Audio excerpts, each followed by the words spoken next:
시청자 여러분 안녕하십니까. 이제 저녁 식사 잘 마치셨겠죠. 이제 밤 뉴스를 시작하겠습니다. 검찰 뉴스 가장 뜨끈뜨끈하죠. 어쩔 수 없습니다. 상세하게 우리가 알아야 정부 여당이 또 이번 사건 어떤 국면으로 어떻게 또 이 상황을 돌파하려고 할지 그 꼼수를 우리가 또 봐야 되기 때문에요.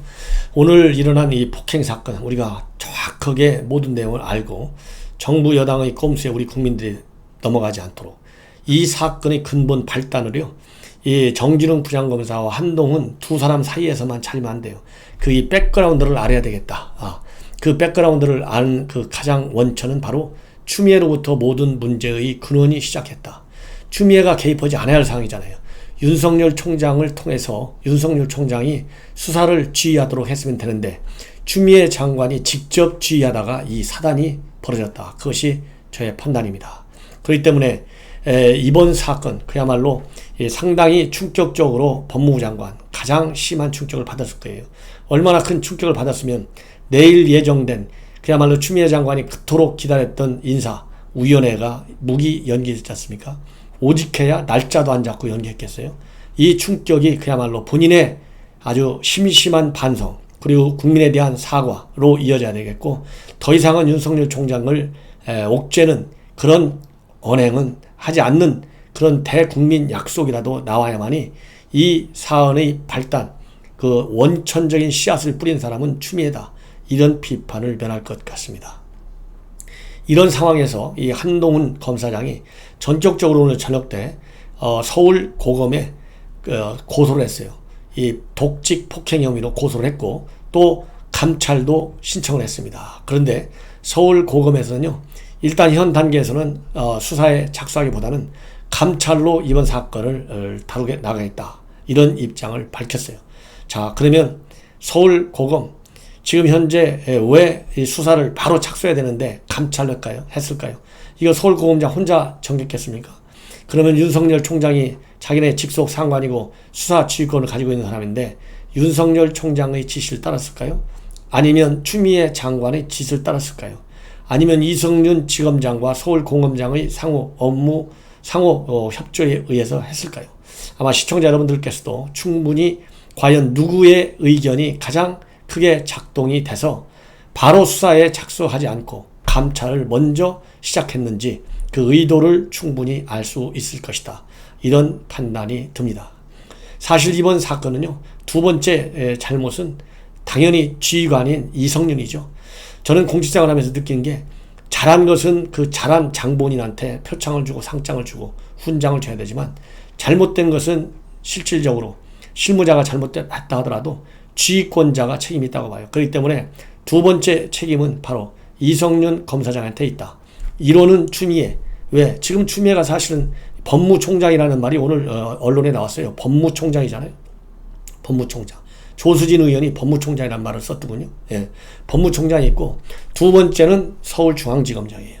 왜? 중앙지검장한테 다 보고하고 내가 가서 이렇게 하겠다. 그러면 갈 때 이 한동훈이가 그대로 서울중앙지검에서 하는 대로 따라올 사람은 아니잖아요. 그러니까 서울중앙지검에 소환조사를 했는데, 소환조사하겠다 했는데 안 나타난 거 아니에요? 그래서 법무연수원으로 가가지고 압수수색 하다가 그 사단이 벌어진 거 아니겠습니까? 그러니까 순수히 압수수색 영장 집행에 협조하지 않을 것이다. 이건 누구나 아는 거 아니겠습니까? 저같이 법률 전문가가 아니라도 다 짐작할 수 있는데, 그러면 거기서 이러이러한 일이 있을 경우에는 이렇게 대응하자.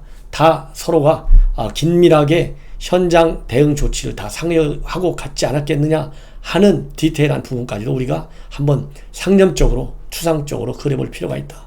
그래서 어떻게 됐든지 간에 현장에 이러한 그야말로 어떻게 보면은 현 중앙지검장이나 추미애한테는 이 사건보다 더 중요한 사건이 없어요.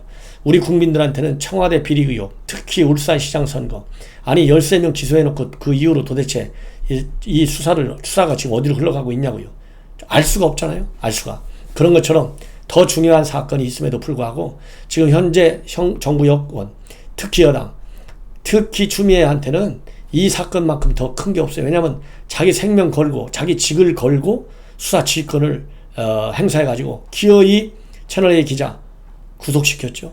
한동훈이 수사심의위원회대로 안 가려고 그야말로 독자적으로 수사를 계속해가지고 수사심의 결정에 반하는 수사 방법을 택하다가 이 사고가 난 것 아니겠습니까? 그렇기 때문에 그런 사건이기 때문에 아니 부장검사가 현장 가는 거 여러분들 그렇게 자주 봤어요? 거의 없죠. 거의.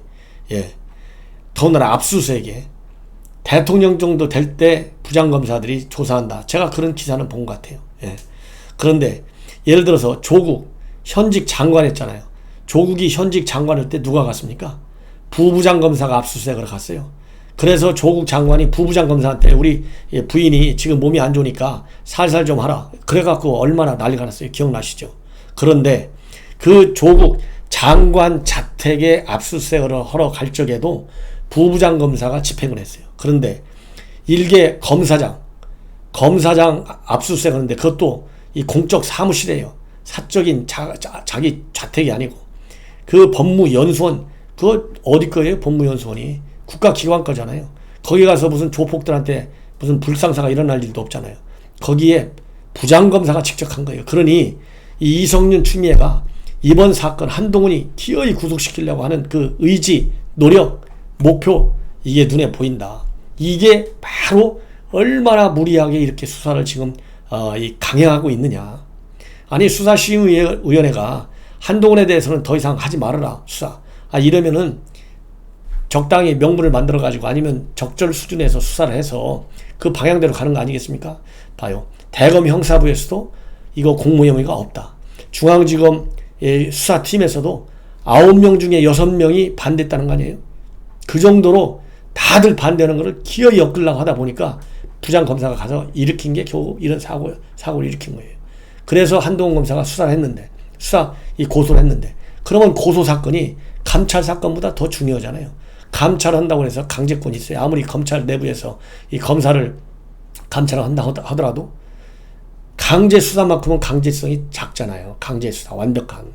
그러면 이 독직 폭행 혐의로 먼저 이 수사를 하고 아니면 동시에 해야죠. 자발적으로.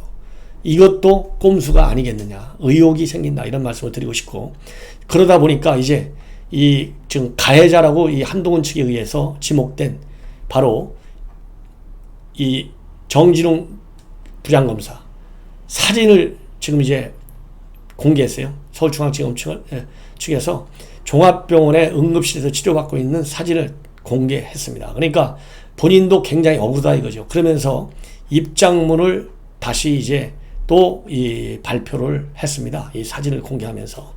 그래서 이 내용을 가지고 여러분들께 말씀을 드리겠는데 결론은 바로 뭐냐면 이 사진 나도 다쳤다. 내가 얘기한 대로 내가 폭행 가해자가 아니라 나도 피해자다. 이게 하나 있고 그 다음에 하나는 지금 한동훈 검사장이 고소했잖아요. 독직 폭행 혐의로. 이 정진웅 부장검사도 무고 및 허위사실 적시 명예훼손형으로 고소할 예정이다. 이렇게 밝히고 있어요. 그러니까 이제 오늘은 밤이 늦었고 내일쯤 고소하겠죠. 그래서 이제 쌍방 고소로 들어간다.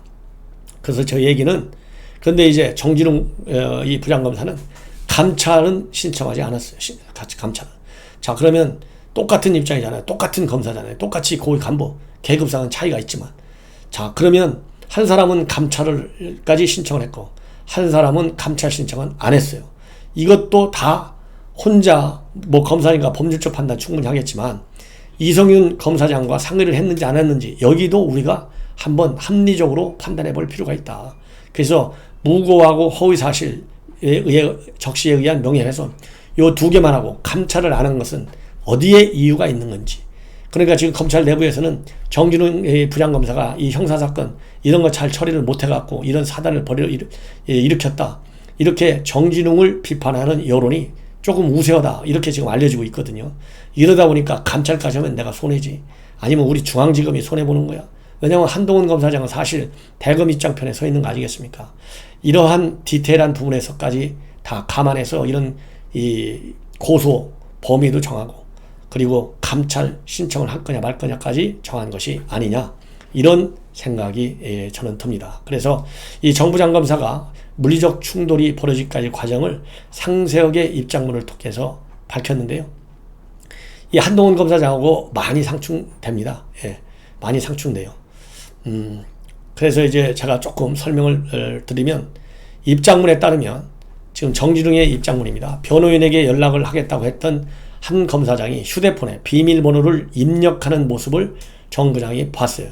그래서 정 부장은 비밀번호 중 마지막 한 자리만 입력하면 압수물, 즉 휴대폰 데이터인데 압수물 삭제가 있을 것으로 보고 삭제와 같은 문제가 있을 것으로 판단해서 직접 압수를 시도했어요. 근데 당연히 휴대폰을 뺏기지 않으려는 한 검사장과 뺏으려는 정 부장 간의 물리적 충돌이 여기서 발생했고, 정 부장이 팔을 뻗는 과정에서 중심을 잃으면서 두 사람이 소파와 탁자 사이에 바닥으로 넘어졌다. 이후에도 한 검사장이 휴대폰을 주지 않으려 해서 실랑이를 벌였다. 그래서 이 한동훈 검사장의 압수 거부 행위를 제재하면서 압수 대상물을 실효적으로 확보하는 과정이었을 뿐이다. 그러니까 자기는 압수수색 영장을 성실하게 실효적으로 집행하는 과정에서 생긴 불가피한 물리적 충돌일 뿐이다. 이렇게 지금 수위를 싹 낮추고 싶어 하는 거예요. 자신이 탁자 너머로 몸을 날리거나 일부러 한동훈 검사장의 팔과 어깨를 움켜쥐거나 밀어 넘어뜨린 사실은 없다. 이렇게 되어 있는데요. 근데 참고로 이렇게 정말 물리력이 지금 행사해서 서로 폭행, 또 어쨌든 충돌, 이런 관련된 CCTV 동영상은 없는 것으로 지금 알려지고 있어요. 이게 있었어야 누가 거짓말을 하는지 안 하는지를 우리 시청자 여러분들이 추후 방송을 통해서 더 아주 눈으로 분명히 목격이 되는데, 유감스럽게도 이 내용은 현장에서 이 동영상으로 촬영하는 게 없다. 이렇게 지금 보도가 나오고 있어요. 그래서 압수영장 집행을 마치기 위해서 끝까지 자리를 지키려 했다. 그러나 한 검사장 변호인이 현장에 도착한 이후에, 이게 오후 1시 30분입니다. 긴장이 풀리면서 팔과 다리의 통증, 전신 근육통 증상을 느껴서 정형외과를 찾아갔고, 큰 병으로 전원 조치해서 종합병원 응급실에서 치료 중이다. 자, 여기에 굉장히 중요한 단서가 있다고 봐요. 자, 물리적인 충돌에 불과할 뿐이었잖아요. 덮친 것도 아니고. 그런데 이 젊은 사람들이잖아요. 50대 초반. 젊은 사람들이 어떻게 그 물리적으로 살짝 충돌했다고 하는데 통증과 전신 근육통을 느껴갖고 병원에 갈 정도가 되며, 그리고 조그마한 동네 정형외과를 갔는데 그거를 대형 종합병원 가라고 하느냐. 이거는 폭행 수준의 그야말로 신체적 접촉이 있었기 때문에 이런 근육 통증까지 느끼는 거지. 아니, 웬만한 거 한다고 근육에 통증이 느낍니까? 그리고 전신 근육 통까지 느껴. 이 정도 되면 몸이 뒤틀릴 정도의 물리력이 행사가 됐다. 이렇게 보는 것이 합리적이지 않을까, 이런 생각이 듭니다. 그래서 이 한 검사장의 독직 폭행 주장과 고소에 대해서 수사를 방해하는 의도라고 생각해 무고 및 허위사실 적시 명예훼손으로 고소할 예정이다. 이렇게 덧붙이고 있습니다. 그래서 이와 관련해 가지고 제가 말씀드린 대로 서울고검에서는요, 한 검사장의 독직 폭행 고소 감찰 요청에 대해서 일단 감찰 사건으로 사실관계를 파악하기로 했다. 이렇게 밝힌 바 있고, 서울중앙지검 수사팀에서는 이날 압수수색 상황을 영상으로 촬영을 했지만 본격적인 압수수색에 들어가기 전에 벌어진 이렇게 물리적, 육체적 충돌 장면은 담지 않았다. 녹화하지 않았다. 이렇게 지금 알려지고 있습니다. 자, 이렇게 되다 보니까요, 검찰 내부 동향은 제가 말씀드렸죠. 한동훈 검사장 측의 우세한 그런 동조 여론이 지금 많이 있고, 정 부장과 관련해서는 납득할 수 없다. 피해자 코스프레가 아니냐, 이런 반응들이 나오면서 변호인에게 이 전화 비밀번호를 푼다고 해가지고 이 압수수색 현장에서 자료를 삭제하는 바보가 어디가 있느냐. 수사 대상도 안 되는 사건을 갖다가 억지로 수사하면서 이런 사달이 발생했다. 이렇게 지금 이 반응들이 나오고 있고요. 그리고 네티즌들의 반응을 보면 이 정부장 검사가 자기 사진을 갖다가 공개했지 않습니까? 신정환의 댕기열 사건이 떠오른다. 이런 반응이 나오고 있다고 합니다. 이 신정환의 댕기열 사건은 뭐냐면 2010년도에 가수 신정환 씨가 해외 원정 도박 혐의로 구속 기소돼가지고 결국 수감이 됐는데, 당시에 이 신정환 씨는 수사기관에 붙잡히기 전에 원정 도박 사실을 숨기기 위해서 필리핀 현지에서 댕기열에 감염됐다. 이렇게 주장하면서 병원 입원 사진을 공개한 적이 있어요. 그래서 이 이후에 이 신 씨 주장은 피하기 위해서 거짓말로 드러났는데, 이 정진웅 부장검사도 이 신정아 씨 같이 의도해서 이렇게 사진을 공개한 것이 아니냐, 이런 비판적 여론이 조성되고 있다, 이런 말씀을 드리고 싶습니다. 자, 그리고요, 이와 관련해서 이 김경률 전에 참여연대 공동집행위원장을 지낸 변호사죠. 이 김경률 대표, 지금은 이제 본인이 별도의 대표를 하나 맡고 있는데, 뭐라고 얘기하느냐, 수사 과정에서 다수의 중요 증거를 확보하여 실체적 진실에 상당 부분 접근하고 있다, 이렇게까지 얘기한 것이 7월 초인데, 정진웅 부장검사가 직접 나서서 왜 몸싸움까지 하냐, 어이 청와대 들어간 양반들, 시민단체 양반들, 니들이 원하는 세상이 이런 거냐, 대답 한번 해봐라, 낯바닥 들고 돌아다닐 자신감이 있느냐. 예. 왜 이런 얘기를 썼냐면, 이미 7월 초에 검찰 내부 전산망에 정진웅 부장이 이미 다수의 중요 증거를 확보해서 실체적 진실에 접근해가고 있다, 이렇게 주장을 한 바 있거든요. 그래서 이거를 말하자면 비꼬는 그런 지금 페북에 글이 나왔다, 이런 얘기를 할 수 있고요. 그 다음에 이제 김경률 더 이렇게 얘기했습니다. 니들 마음이 이해가 되는 밤 시간이다. 뒤럽게 쫄리긴 하겠다. 한동훈 검사장 수사 이력을 보면 이쪽 저쪽 상관없이 봐주지 않는 수사 스타일이다. 그야말로 적폐 청산 수사관 검사지만 조국 이후에는 적폐 검사로 몰린 상황이다. 이렇게까지 지금 얘기를 하고 있어요. 그러면서 무섭긴 쫄긴 쫄았나 보다.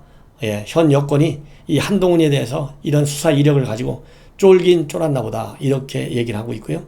그 다음에 진중권 씨는 이 한동훈의 몸을 날린 정진웅에 대해서 차라리 UFC, 여러분들 아시잖아요. UFC에 나가서 국위를 선양했어야 하는 거 아니냐.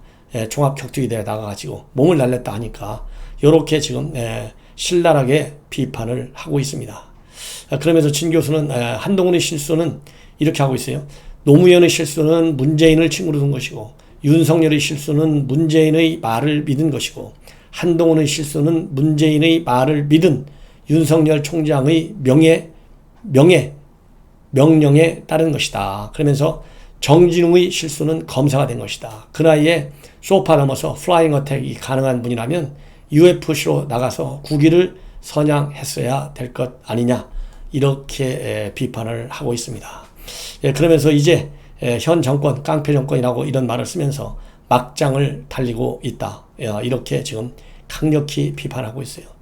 자, 이제 마지막으로 추미애 인선과 관련해서 이미 어제는 신평 전 판사, 문재인 캠프에서 공익제보위원장을 한 사람이 추미애 과거 인사불만, 법원 행정까지 찾아온 거 대단히 이례적인 것이고, 정말 이 초임 판사 정말 희한한 이상한 사람이었다, 이런 식의 비판적 페북에 글을 올렸어요. 그래서 추미애가 법적 조치를 취하겠다까지 나왔어요.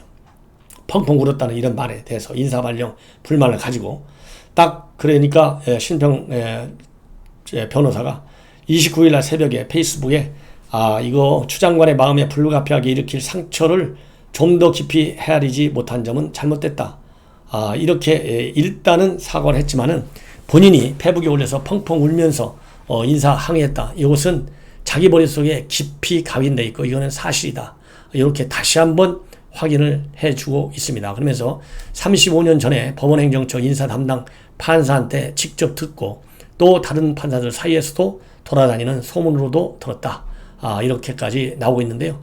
이렇게 다시 말하자면 재공경한 거잖아요. 다시 한번 신평 변호사가, 그러니까 다시 또 추미애 29일날 똑같이 페북에 글을 올려가지고 다시 신평 변호사를 다시 뭐라고 그럴까요? 이 반박에 나섰어요. 그러면서 뭐라고 이제 핑계를 대고 있느냐? 자기가 사법연수원을 거치는 당시는 전두환 신군부 시절이었는데 정통성을 상실한 신군부 안에서는 판사 임명장을 받으러 가지 않았다는 게 팩트다. 법원 행정처에 가서 울고불고 임지 부당성을 따진 게 아니라 오히려 그날 임명장 수여식에 참여하지 않았다, 이렇게 얘기를 하고 있는데요. 그래서 어제도 인성에 문제가 있다, 이런 의견이 아니겠어요? 신평 변호사 얘기가. 그런데 권노갑 회고록이 오늘 또 조수진 의원에 의해서 전격적으로 공개가 됐어요. 이 권고문 회고록 수은명이라는 책자, 이 책자를 만들 때 아마도 조수진 의원이 좀 도와준 것 같습니다. 그 연재 작업에 참여했다고 돼 있거든요. 그래서 조 의원은 요즘 추미애 법무총장을 보면서 들었던 것이 생각나는데, 사람은 변하기 어렵다 이렇게 하면서 뭐라고 썼느냐, 이 순명에 나와 있는 책자 내용을 읽어드리면, 이것은 권노갑 고문이 쓴 거예요. 이 권노갑 고문은 추미애를 말하자면 이 공천을 준 사람이고 최고위원 출마할 때도 도와준 사람이라고 그렇게 책에 적시되어 있습니다.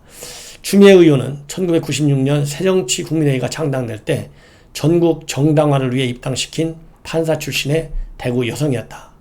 우리로서는 영남 지역에 출마해 주기를 바랐지만 그녀는 호남인들이 많이 사는 광진구에서 출마하기를 고집했다. 그래서 공천을 안 주면 탈당하겠다고 했다. 이렇게 적시되어 있어요.